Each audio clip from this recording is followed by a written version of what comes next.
Hello everyone, this is भावना। आप सभी का स्वागत है कॉलेज विद भावना में। तो कैसे हैं सभी? होपफुली सब अच्छे होंगे।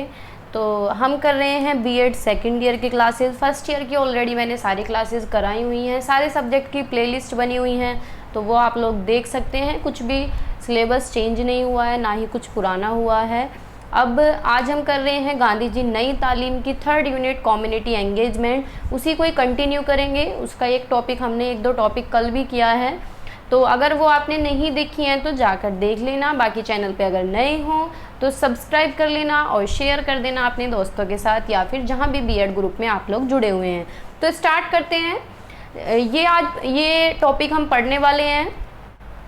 ये टॉपिक बार बार पूछा जाता है पेपर के अंदर कि दो प्रोग्राम बताओ एजुकेशन के जो कि साक्षरता के विकास में महत्वपूर्ण है। तो दो पॉलिसी आप इसमें कोई भी लिख सकते हैं। तो हम पढ़ने वाले हैं, दो पॉलिसी इसके अंदर आती हैं। RTE act, right to education act, जो 2009 में पब्लिश हुआ था, और समग्र शिक्षा अभियान। दो पॉलिसी इसके अंदर हम पढ़ेंगे। कभी पेपर के अंदर पूछ लेता है कि एक को डिटेल में बताइए, कभी कभी दोनों को भी पूछ लेता है, तो उसी हिसाब से आप लिख देंगे जो भी पेपर के अंदर पूछा जाएगा। लेकिन ये टॉपिक इंपॉर्टेंट है तो कवर करके चलेंगे। तो स्टार्ट करते हैं।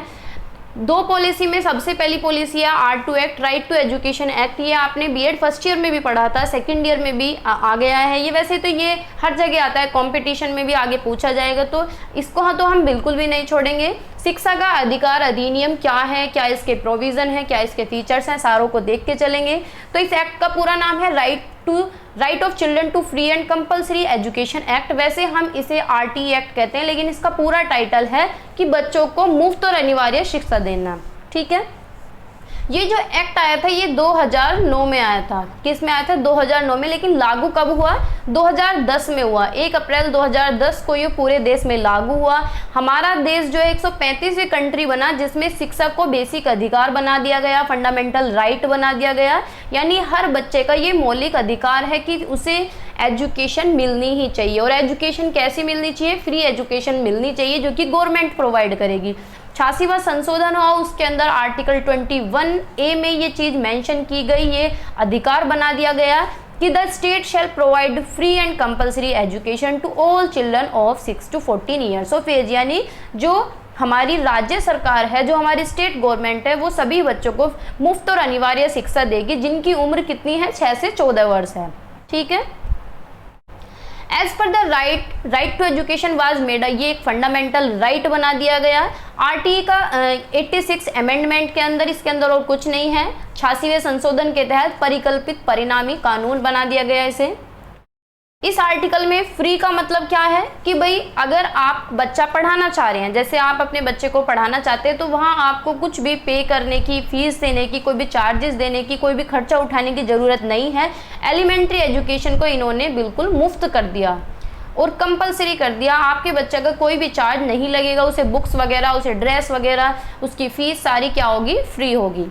ठीक है। This act make it obligatory on the part of government to ensure admission, attendance and completion of elementary education by all children falling in the age bracket 6 to 14 years। यानी ये इस अधिनियम के अंदर ये सारी चीज़ें इंश्योर की गई, ये सुनिश्चित किया गया कि बच्चे का एडमिशन होगा, उसकी फुल अटेंडेंस होनी चाहिए और सारे बच्चों का एडमिशन होना चाहिए जो एलिमेंट्री की एज के, यानी जो 6 से 14 वर्ष के एज के जो बच्चे हैं, सभी का एडमिशन सुनिश्चित होना चाहिए। ठीक है। Essentially the act ensure free elementary education to all children in the economically weaker section of the society। सबसे ज़्यादा महत्वपूर्ण या सबसे ज़्यादा फोकस किस पे किया गया? इकोनॉमिकली वीकर, जो पैसे से कमज़ोर व्यक्ति है, जो एक तरीके से पिछड़ा वर्ग है या गरीब लोग हैं, जो फाइनेंशियली स्टेबल नहीं है, फाइनेंशियली जिनके पास प्रॉब्लम है, उनके बच्चों को फ्री और कंपलसरी एजुकेशन दी जाए। ठीक है। भाई जो पैसे वाले हैं वो तो अपने बच्चे को पढ़ा ही लेंगे, चाहे वो गवर्नमेंट में पढ़ाएं चाहे वो प्राइवेट में पढ़ाएं। तो हमें ये सुनिश्चित करना है कि कोई भी बच्चा शिक्षा के बिना ना रहे, यानी कम से कम एलिमेंट्री एजुकेशन तो वो ले। और क्या इसके अंदर प्रावधान किए गए कि right to free and compulsory education to children until they complete their elementary education. ये जो फ्री शिक्षा है ये कब तक रहेगी? तब तक आप अपनी एलिमेंट्री एजुकेशन ना कर लें, या 5th या 8th तक आपकी जो एलिमेंट्री क्लासेज हैं, एजुकेशन है, वो हो जाए। ठीक है। कंपलसरी एजुकेशन का यहाँ मतलब क्या है, obligation on the part of the government to ensure the admission, attendance and completion of elementary education of children. वही सेम बात है कि कंपलसरी का मतलब है अनिवार्य, और अनिवार्य क्या होनी चाहिए, आपकी शुरुआती शिक्षा, आपकी एलिमेंट्री एजुकेशन जब आपकी उम्र 6 से 14 साल। और फ्री का मतलब है कि आपको उसमें कुछ भी पे करने की जरूरत नहीं है, आपका सारा खर्चा क्या है गवर्नमेंट उठाएगी जब तक आपकी एलिमेंट्री एजुकेशन कंप्लीट नहीं हो जाती। ठीक है, इस एक्ट के अंदर ये एक्ट प्रोवाइड करता है admission of a non admitted child of class his और हर एप्रोप्रिएट एज, यानी मानो बच्चा 7 साल का है, उससे पहले वो स्कूल नहीं गया, तो अपनी क्लास के अकॉर्डिंग जितनी उसकी उम्र है उसी क्लास में उसे लिया जाएगा, चाहे टीचर्स को कितने भी एफर्ट्स लगाने पड़े, चाहे नॉन एडमिटेड बच्चा हो, अब तक उसने पढ़ाई नहीं करी, मानो 10 साल का है, तो 10 साल का बच्चा कौन सी क्लास में आएगा, अगर 6 साल से स्टार्टिंग करें तो 6 का फर्स्ट क्लास से स्टार्ट होती है सरकारी में नर्सरी एलकेजी यूकेजी नहीं होता, गवर्नमेंट स्कूल में क्लासेस जो होती हैं वो फर्स्ट क्लास से स्टार्ट होती हैं, तो 10 साल का बच्चा 3rd क्लास में आएगा। ठीक है, तो अगर ये इससे पहले एडमिशन इसका नहीं हुआ, मानो 10 साल का बच्चा है, तो उसे 3rd क्लास में ही लिया जाएगा। अब टीचर की जिम्मेदारी है कि उस बच्चे को वहां तक कैसे लेके जाए, तो बच्चे का जो एडमिशन है उसकी अप्रोप्रिएट एज के अकॉर्डिंग ही होगा। इस एक्ट के अंदर ये सारी चीजों का प्रावधान है। It mentions the duties of the respective government and the local authorities and parents in ensuring the education of the child. It also specifies the sharing of financial burden between the central and state government, यानी ये जो कर्तव्य है, जो duty है, ये किसका कर्तव्य है, गवर्नमेंट का, लोकल ऑथोरिटीज का, और पेरेंट्स का भी ये कर्तव्य बनता है कि वो अपने बच्चों को स्कूल भेजें, वो अपने बच्चों की कम से कम एलिमेंट्री एजुकेशन तो पास कराएं, चाहे उनके फाइनेंशियल क्राइसिस हो, कुछ भी, चाहे गरीबी हो, चाहे जिम्मेदारी हो, कुछ भी हो, लेकिन पेरेंट्स का भी ये दायित्व बनता है कि वो अपने बच्चों का दाखिला स्कूल के अंदर कराएं। और जो ये फाइनेंशियल बर्डन है इसको कैसे करेंगे, यानी गवर्नमेंट ने फ्री कर दिया, तो गवर्नमेंट क्या है इसको डिवाइड कर लेंगी, इसका आधा खर्चा सेंट्रल गवर्नमेंट देगी और आधा खर्चा क्या है स्टेट गवर्नमेंट देगी। It specifies standard and norms of pupil-teacher ratio, infrastructure, buildings, working days of the school and for the teachers, यानी इसके अंदर ये सारी चीज़ें दी गई हैं। जैसे कि 40 बच्चे हैं तो 40 बच्चों पे एक टीचर होना अनिवार्य है, यानी 40:1 का जो ये रेशियो है यही चलेगा, यानी क्लास के अंदर अगर 40 बच्चे हैं तो उन पे एक टीचर होना अनिवार्य है। इंफ्रास्ट्रक्चर जो है वो भी अच्छा रहना चाहिए, बिल्डिंग स्कूल की ठीक रहनी चाहिए, जो वर्किंग डेज हैं टीचर के वो भी इसमें फिक्स किए गए थे कि इतने टाइम पीरियड में तुम्हें पढ़ाना ही पढ़ाना है। ठीक है, It also says that there should be no urban-rural imbalance in teaching postings. The Act also provides for the prohibition of employment of teachers for non-educational work other than census, election and disaster relief work. यानी teacher को किसी भी extra काम में नहीं लगाना है, सिर्फ टीचर पढ़ाएगा। ठीक है, और क्या टीचर सिर्फ 3 चीज़ों को छोड़ के, 3 काम को छोड़ के चौथा काम कोई भी नहीं करेगा, बस पढ़ाना है उसे बच्चों को।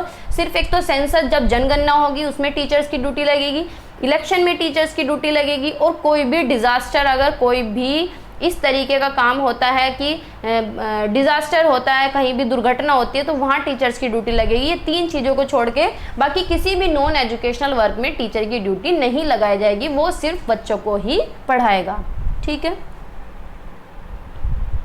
The Act provides that a teacher appointed should be appropriately trained and qualified. Teacher जो अपॉइंट किए जाने चाहिए वो ट्रेंड होने चाहिए और वेल क्वालिफाइड होने चाहिए। भाई टीचर तो ट्रेंड होते हैं, लेकिन तुम वैकेंसी निकालो तभी तो नए बच्चे जाएंगे, ट्रेंड बच्चे जाएंगे, क्वालिफाइड बच्चे जाएंगे। तुमने पुराने ही लोगों को अब तक भरा हुआ है, वो 10वीं करके लग गए थे किसी ज़माने में, वहीं उन्होंने 12वीं कर ली, वहीं उन्होंने ग्रेजुएशन कर ली, वहीं बीएड करके, और उसी स्कूल में आज तक चिपके हुए हैं, वो 60 साल पे जाके रिटायर होंगे। तुम रिटायरमेंट का टाइम घटाओ और नए बच्चों को, नई जनरेशन के बच्चों को लोगे, तभी तो स्कूलों की जो सिचुएशन है वो चेंज होगी। अब ऐसा हो सकता है कि कोई वेल एजुकेटेड या अच्छा बच्चा स्कूल के अंदर जा रहा है पढ़ाना, यानी टीचर पढ़ाने जा रहा है, तो वो ट्रेंड भी होगा, वो क्वालिफाइड भी होगा, अच्छे मार्क्स से जब जा रहा है, सीटेट पास करके जा रहा है, यूपी टेट, उसके बाद सुपर टेट या फिर कोई भी डीएसएसबी का एग्जाम पास करके जा रहा है, तो ऑब्वियस सी बात है क्वालिफाइड होगा। लेकिन जाएगा कब, बड़ी संख्या में लोग कब जाएंगे, जब तुम भर्ती निकालोगे। 2019 के बाद कोई वैकेंसी ही नहीं आई है, बताओ, 4 साल का लैग लग गया, 4 साल से कितने बच्चे बेरोजगार बैठे हैं। तो ट्रेंड और क्वालिफाइड तो तभी जाएंगे जब टीचर्स की वैकेंसी आएगी। बस एक्ट बनाने से क्या होता है, द एक्ट प्रोहिबिट, इस एक्ट के अंदर प्रोहिबिट क्या है, यानी किन किन चीज़ों को मना किया गया है, प्रतिबंधित क्या चीज़ की गई है, कि बच्चे को मेंटल हैरास नहीं करना है, किसी भी तरीके से टॉर्चर नहीं करना है, ना ही उसे फिजिकली पनिश करना है, पिटाई नहीं करनी है, मुर्गा नहीं बनाना है बच्चे को। Screening process for the admission of children, ऐसा नहीं है अगर बच्चा, मानो बच्चों के पास आधार कार्ड नहीं है किसी बच्चे के पास, या उसकी आईडी नहीं है, या फिर वो स्क्रीनिंग प्रोसेस कुछ भी नहीं है, तो ऐसा नहीं है कि आप उसे वापस भेज देंगे कि बिना आधार कार्ड के हम एडमिशन नहीं लेंगे, राशन कार्ड, ये सारी चीज़ होनी चाहिए। स्क्रीनिंग प्रोसेस के बिना भी आप बच्चे का एडमिशन ले लेंगे। कोई भी एक्स्ट्रा चार्ज बच्चे से नहीं लिया जाएगा, ना ही कोई कैपिटेशन फी लिया जाएगा। कैपिटेशन जैसे कि एडमिशन फी लेते हैं, किसी भी तरीके का एक्स्ट्रा चार्ज जो होता है वो आप बच्चे से नहीं लेंगे। ना ही प्राइवेट ट्यूशन का प्रावधान है कि भाई चलो यहाँ तुम्हें समझ नहीं आ रहा तो घर पे आ जाना, मैं तुम्हें ट्यूशन पढ़ा दूंगा, ये वाली स्ट्रेटेजी नहीं चलेगी, इस पर प्रतिबंधित लगाया गया है। Running school with no recognition, कि भाई स्कूल तो खोल लिया लेकिन एफिलिएशन उसका नहीं है, उसे मान्यता प्राप्त नहीं है, तो ये भी नहीं चलेगा, ठीक है। और इसके अंदर क्या चीज़ें मेंशन की गई कि भाई जितने भी प्राइवेट स्कूल हैं, प्राइवेट स्कूल में भी 25% का रिजर्वेशन दिया जाए ईडब्ल्यूएस को, यानी इकोनॉमिकली वीकर सेक्शन, जो गरीब लोग हैं या डिसएडवांटेज ग्रुप हैं, उनके लिए 25% सीट जो है वो होनी चाहिए। ये भी इसी के अंदर मैंडेट किया गया है। तो ये था आरटीई एक्ट, आपको आसान भी लगा होगा, इजी लगा होगा। ड्रिंकिंग वाटर फैसिलिटीज़ होनी चाहिए, और भी इसके अंदर पॉइंट्स हैं कि टॉयलेट होने चाहिए, गर्ल्स के अलग टॉयलेट होने चाहिए, बॉयज़ के अलग टॉयलेट होने चाहिए, बच्चों को अच्छा टाइम पे खाना मिलना चाहिए, पढ़ाई अच्छी होनी चाहिए। तो ये पॉइंट आप मेंशन कर सकते हैं और अच्छे से लिख के आ सकते हैं, हर पेपर के अंदर ये क्वेश्चन आया हुआ है। अब दूसरी जो स्कीम है वो है समग्र शिक्षा अभियान। समग्र शिक्षा अभियान क्या है, देखो नाम से पता चल रहा है, अब तक आपने पढ़ा था सर्व शिक्षा अभियान, है ना, सर्व शिक्षा अभियान पढ़ा था फर्स्ट ईयर में, लेकिन ये नाम भी उससे कुछ कुछ मैच सा लग रहा है, समग्र शिक्षा अभियान। तो ये क्या है, इसमें आ गया समग्र। समग्र का मतलब क्या आता है, होलिस्टिक, यानी पूरी तरीके से सारी चीज इसके अंदर मेंशन हो गई, सारी चीजों का एक तरीके से कंपाइलेशन हो गया, ठीक है, तो वो होता है समग्र शिक्षा अभियान। पढ़ते हैं, ये सर्व शिक्षा अभियान भी इसी के अंदर का है। अरे भाई हो जरा, ठीक है, पढ़ते हैं समग्र शिक्षा अभियान क्या है। द गवर्नमेंट हैज़ लॉन्च्ड, मतलब सरकार ने ये स्कीम लेके आई, किसके अंडर, एमएचआरडी के अंदर ये scheme I. Department of school education literacy looks under this administration, जो एजुकेशनल डिपार्टमेंट है वो इस पॉलिसी को पूरा करने का काम करेगा। इस पॉलिसी का आने का जो एम था वो क्यों था, या मतलब किस लिए लॉन्च की गई। देखो नाम से पता चल रहा है, मैं कह रही हूँ समग्र। समग्र यानी होलिस्टिक। होलिस्टिक का मतलब हो जाता है, अगर होलिस्टिक कहीं डेवलपमेंट की बात आ रही है तो सारी तरीके का विकास, सिर से लेके पैर तक, यानी तुम्हारे शरीर का विकास, तुम्हारे दिमाग का विकास, तुम्हारे संवेग का विकास, तुम्हारे समाज का विकास, सारी तरीके का विकास हो जाता है। लेकिन अगर होलिस्टिक एजुकेशन की बात की जाए तो उसके अंदर सारी एजुकेशन आ जाती है, आपकी प्री प्राइमरी से लेके और हायर एजुकेशन तक की सारी शिक्षा आ जाती है। तो इस स्कीम का जो एम था, ये स्कीम लॉन्च की गई किस एम से, कि एजुकेशन की क्वालिटी इंप्रूव हो सके, जो स्कूल एजुकेशन है उसकी गुणवत्ता क्या है, बढ़ सके, सुधार लाया जा सके। इतनी सारी पॉलिसी आ गई लेकिन कहीं ना कहीं एजुकेशन में कमी रह ही जाती है। तो समग्र शिक्षा अभियान इसलिए लॉन्च किया गया कि कोई कमी ना रहे, इसके अंदर सारी चीज़ें इंक्लूड हो जाए। तो ये स्कीम क्या रिप्रेजेंट करती है कि हम स्कूल को एज अ होलिस्टिकली ट्रीट करेंगे। होलिस्टिकली यानी समग्र तरीके से, कैसे, प्री स्कूल से लेके, प्री स्कूल क्या होता है, नर्सरी, एलकेजी, यूकेजी, या फिर प्री नर्सरी भी हम इसके अंदर इंक्लूड कर सकते हैं। Pre school, primary, upper primary, secondary और सीनियर सेकेंडरी लेवल, यानी इनका मानना था, इस स्कीम ने रिप्रेजेंट किया कि स्कूल का जो कंसेप्ट है इस तरीके से डिजाइन करेंगे कि उसे होलिस्टिकली ट्रीट करेंगे। होलिस्टिकली यानी समग्र तरीके से, इसके अंदर pre school, primary, upper primary और सेकेंडरी, सीनियर सेकेंडरी, सारी चीजों को क्या कर लेंगे, इंक्लूड कर लेंगे, ठीक है। इसी लक्ष्य को ध्यान में रखते हुए ये इसकी तैयारी की गई, जिससे कि ये गोल जो है पूरा हो जाए। गोल क्या था कि स्कूल में जो चीज़ें पढ़ाई जा रही हैं वो बिल्कुल इफेक्टिव होनी चाहिए, स्कूल की एजुकेशन इंप्रूव होनी चाहिए, सभी को बराबर मौके मिलने चाहिए, इक्वल अपॉर्चुनिटी मिले हर एक बच्चे को, और उनके आउटकम्स भी इक्वल होने चाहिए। इन जून 2021 the ministry of education has launch, फिर इसके बाद 2021 में क्या है, निपुण भारत प्रोग्राम आया। निपुण भारत प्रोग्राम क्या था, ये 3 से 9 साल के बच्चे इसके अंदर कंसीडर किए गए थे कि इन बच्चों की लर्निंग नीड्स पूरी होनी चाहिए, 3 से 9 साल के बच्चे तक की, ठीक है। ये भी एक इसी का एक प्रोग्राम था, जो समग्र शिक्षा अभियान है उसी का एक तरीके से जेनेसिस था ये समग्र शिक्षा अभियान का, जिसे SSA बोलते हैं। ये सर्व शिक्षा अभियान नहीं है, समग्र शिक्षा अभियान का प्रोग्राम का ये एक छोटा सा पार्ट था, निपुण भारत प्रोग्राम। और भी बहुत सारे ऐसे पार्ट आए जो अब भी आ रहे हैं।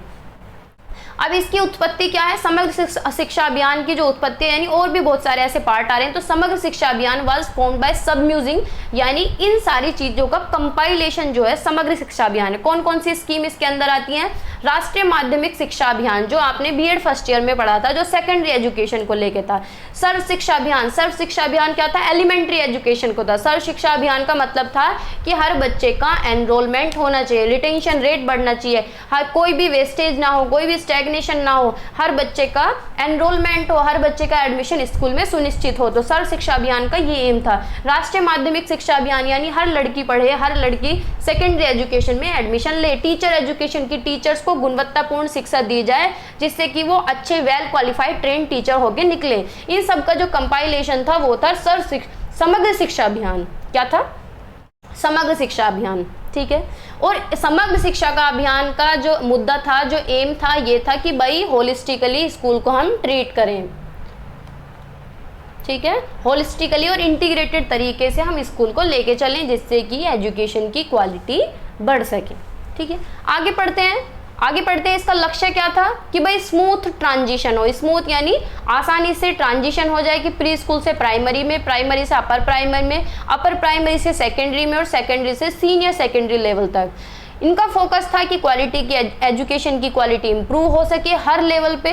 कैसे इंप्रूव होगी, जब हम टीचर्स को अच्छे से ट्रेन करेंगे और टेक्नोलॉजी से इंटीग्रेट करेंगे। इन चीज़ों को जब जोड़ के चलेंगे, जब इनका समन्वय होगा तो एजुकेशन अपने आप इंप्रूव हो जाएगी। ठीक है,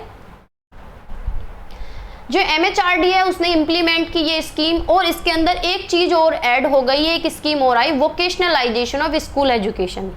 क्या आई, वोकेशनलाइजेशन ऑफ स्कूल एजुकेशन, यानी व्यावसायिक कौशल प्रदान करना। व्यावसायिक कौशल क्या है, व्यवसाय क्या होता है कि भाई रोजगार के अवसर बढ़े बच्चे के। अब तक क्या है, हम क्या पढ़ते आ रहे हैं, अब देखो जब नई NEP आ रही है, नई नई चीजें उसमें ऐड होती आ रही हैं, अभी और आगे भी चेंजेस होंगे। अब एक वोकेशनल सब्जेक्ट भी जोड़ा जाएगा। कहीं कहीं अभी ये पॉलिसी हो गई है स्टार्ट, गुड़गांव की तरफ हो रही है कि वो क्या कर रहे हैं, 8th क्लास के बाद से ऐसा सब्जेक्ट लगाते हैं आपकी चॉइस का। आप कोडिंग ले सकते हो, आप कंप्यूटर एजुकेशन ले सकते हो, आप आर्ट में जा सकते हो, आप ड्राइंग में जा सकते हो, किसी भी चीज़ में आप जा सकते हो, फैशन डिजाइनिंग में जा सकते हो। 8th के बाद एक वोकेशनल सब्जेक्ट लगा दिया गया है जिससे कि जब बच्चा 12th करके निकले तो वो एम्प्लॉय, वो जॉब करने के लिए तैयार हो। ठीक है, तो इस स्कीम के अंदर क्या हुआ, वोकेशनलाइजेशन ऑफ स्कूल एजुकेशन। अब वोकेशनल सब्जेक्ट ऑफर किया गया, एक व्यावसायिक क्या बोलते हैं, एक व्यावसायिक विषय जोड़ा गया। कब तक, 11th और 12th के लिए। वैसे तो ये 8th से 9th से स्टार्ट हो गया, 9, 10, 11, 12, 9, 10, 11, 12 को क्या है, ये सब्जेक्ट पढ़ाया जाए। लेकिन इन्होंने ऑफर किया है वोकेशनल सब्जेक्ट 11वीं 12वीं के लिए, क्योंकि हमारे जो सब्जेक्ट चेंज होते हैं वो 10th के बाद होते हैं। ठीक है, with general education to provide necessary employability and vocational skills for a variety of occupation, जिससे कि व्यवसाय के अवसर खुल सके और बच्चों को ट्रेंड करके निकाला जाए। जब वो 12वीं करके निकले बच्चा, तो उसके जो स्किल्स हैं वो इम्प्रूव हो जाए, वो ट्रेंड हो जाए और वो कमा के खा सके, अपनी रोजगार ढूंढ सके। अब इसका विजन क्या है समग्र शिक्षा अभियान का। ठीक है, क्या विजन है कि भाई जो RTE एक्ट आया था वो इम्प्लीमेंट हो पाए। भाई RTE एक्ट क्यों आया था, RTE एक्ट था कि भाई फ्री और कंपलसरी एजुकेशन मिले। अब ये तो नया आया है, समग्र शिक्षा अभियान तो अभी आया है, RTE पहले आ चुका। तो इनका मतलब था कि भाई इसे अच्छी तरीके से इम्प्लीमेंट किया जाए, यानी हर बच्चे को फ्री एजुकेशन मिले, जो आर्टिकल 21A के अंडर आता है। और क्या है, to ensure inclusive and equitable quality education, यानी इंक्लूसिविटी होनी चाहिए, यानी समावेशन होना चाहिए कि हर बच्चे को बराबर अधिकार मिले, बराबर प्रायोरिटी मिले, हर बच्चे को इस स्कूल के अंदर, क्लास के अंदर स्वीकार किया जाए, इक्वल एजुकेशन मिले। और दूसरा कैसी, गुणवत्तापूर्ण शिक्षा, यानी क्वालिटी एजुकेशन मिलनी चाहिए। कब से कब तक, प्री स्कूल से लेकर सीनियर सेकेंडरी स्टेज तक। ठीक है, और इसके अकॉर्डिंग इनका जो उद्देश्य था कि सस्टेनेबल डेवलपमेंट होना चाहिए एजुकेशन का। कैसे होना चाहिए, पहला जो है सतत विकास होना चाहिए। पहले सतत विकास का लक्ष्य क्या है कि ये इनका एम था कि हम ये सुनिश्चित करें कि जितने भी लड़के और लड़कियां हैं उनकी जो एजुकेशन है वो बिल्कुल फ्री होनी चाहिए, सभी के साथ इक्विटेबल हो, यानी सभी को बराबर का अधिकार मिले, क्वालिटी प्राइमरी एजुकेशन मिले, क्वालिटेटिव सेकेंडरी एजुकेशन मिले। और क्या है, इफेक्टिव लर्निंग आउटकम्स उनके आए, यानी जो उनके आउटकम्स आ रहे हैं, जो परिणाम आ रहे हैं, जो परिणाम आ रहे हैं वो कैसे होने चाहिए, प्रभावी होने चाहिए, इफेक्टिव होने चाहिए, प्रभावपूर्ण होने चाहिए। दूसरा गोल क्या है कि जो जेंडर डिस्पैरिटी है, जो पक्षपात है, वो क्या हो जाए, एलिमिनेट हो जाए, खत्म हो जाए। कि भाई जैसे अगर कोई पढ़ाना चाहता है तो किसे पढ़ाए, प्रायोरिटी किसे दी जाती है पढ़ाने के लिए, बताओ, लड़कों को दी जाती है। तो ये चीज़ें क्या होनी चाहिए, एलिमिनेट होनी चाहिए। मुझे लग रहा है बीच में आवाज़ चली गई हो, बाल खुल गए, मेरा जूड़ा खुल गया और माइक के ऊपर बाल आ गए। तो मतलब ये क्या चाहते हैं कि जेंडर डिस्पैरिटी जो है वो एलिमिनेट होनी चाहिए, यानी जो पक्षपात है, जो प्रायोरिटी आजकल या पहले से दी जा रही है। कुछ लोग जो बैकवर्ड हैं, बहुत से एरिया इतने बैकवर्ड हैं कि वो क्या है, बस लड़कों को पढ़ाते हैं। जो ये जेंडर डिस्पैरिटी है खत्म होनी चाहिए और सबको इक्वल एजुकेशन मिलनी चाहिए, सब तक एजुकेशन पहुँचनी चाहिए। और हर लेवल की बात कर रहे हैं, ये ऐसा नहीं है लड़की को 8वीं कराई और घर पे बैठा लिया। ये क्या है, हर लेवल पे बात कर रहे हैं कि हर लेवल पे जेंडर डिस्पैरिटी खत्म होनी चाहिए। ठीक है, आगे इसके कुछ फीचर्स पढ़ते हैं। क्या फीचर्स है, इसकी महत्वपूर्ण विशेषताएं क्या है कि इंटीग्रेटेड अप्रोच टू एजुकेशन, यानी शिक्षा के लिए एकीकृत दृष्टिकोण।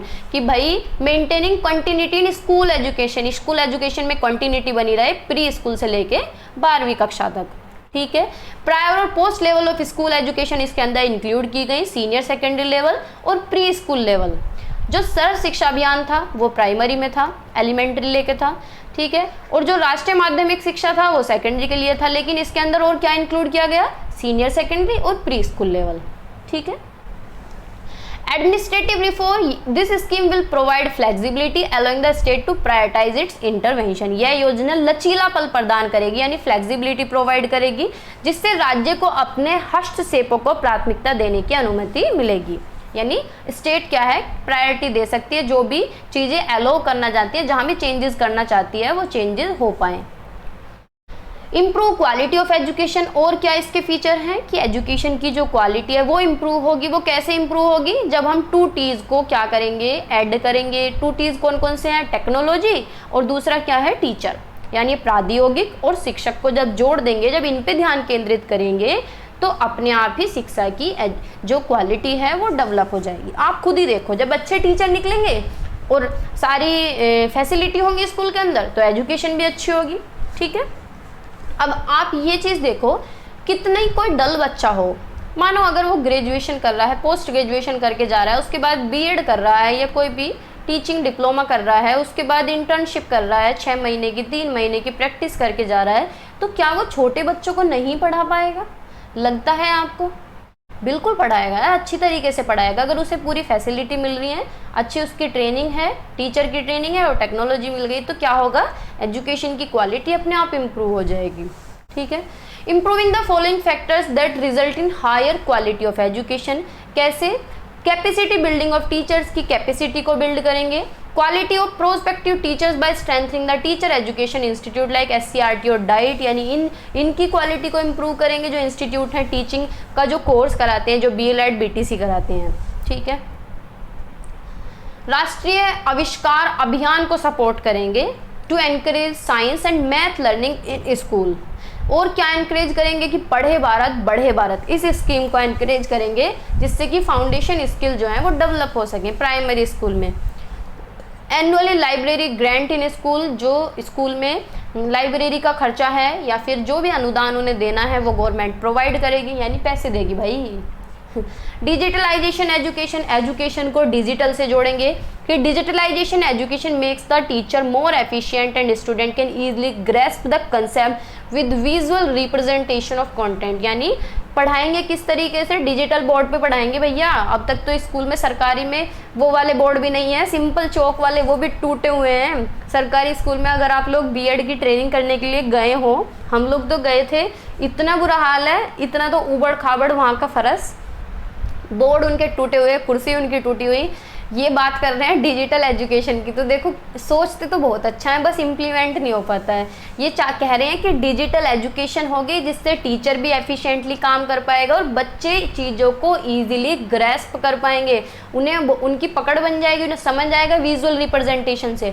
तो समग्र शिक्षा स्कीम जो है ये प्लान कर रही है कि एजुकेशन की क्वालिटी इंप्रूव हो सके और डिजिटल एजुकेशन को प्रमोट किया जा सके, सपोर्ट किया जा सके। ठीक है, जो MHRD है उसने और भी बहुत सारी चीज़ें लॉन्च की हैं, जैसे ऑपरेशन डिजिटल बोर्ड लॉन्च किया है जिससे कि टेक्नोलॉजी का जो प्रभाव है वो बढ़ सके। और भी बहुत सारी स्कीम लॉन्च किए प्रोग्राम, जैसे शगुन है, यूडाइस बोर्ड का नाम आपने सुना होगा। यूडाइस पता है कैसे, जैसे कि हम लोगों का रिकॉर्ड, जैसे कि हम कोई भी चीज़ है उसे आधार कार्ड से लिंक करते हैं, है ना, आधार कार्ड से लिंक करते हैं, ऐसी बच्चे की ID बना दी गई है।